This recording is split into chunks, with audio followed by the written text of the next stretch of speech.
স্থানীয় সময় শনিবার রাতে রাশিয়ার ব্রিয়ান্স্ক অঞ্চলে একটি সেতুতে বিস্ফোরণ হয়। ঠিক সেই মুহূর্তে তখন নিচ দিয়ে যাচ্ছিল ক্লিমোভো মস্কো যাত্রীবাহী ট্রেন। সেতুটি ধসে পড়ায় ৩৮৮ যাত্রী নিয়ে চলা ট্রেনটির ইঞ্জিন সহ একাধিক বগি লাইনচ্যুত হয়। ঘটনাস্থলেই নিহত হন অনেকে, সেই সঙ্গে আহত হন বেশ কয়েকজন যাত্রী।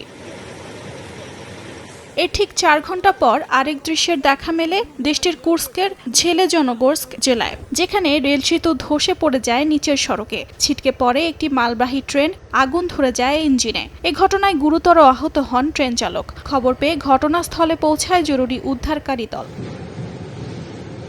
রুশ তদন্ত সংস্থা দুটি ঘটনাকেই বিস্ফোরণ হিসেবে নিশ্চিত করে। এদিকে ব্রিয়ান্স্ক দুর্ঘটনার পেছনে অবৈধ হস্তক্ষেপের অভিযোগ তুলেছে মস্কো রেলওয়ে। অন্যদিকে ইউক্রেনের জাতীয় নিরাপত্তা কাউন্সিলের কর্মকর্তা বলেন, এটি রাশিয়ার সাজানো ঘটনা, যার উদ্দেশ্য তুরস্কের ইস্তাম্বুলে নির্ধারিত শান্তি আলোচনা ভণ্ডুল করা।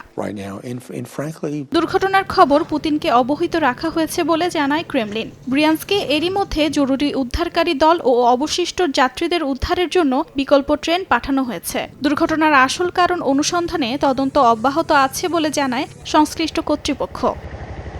অর্জিতা শেহজিন, সময় সংবাদ।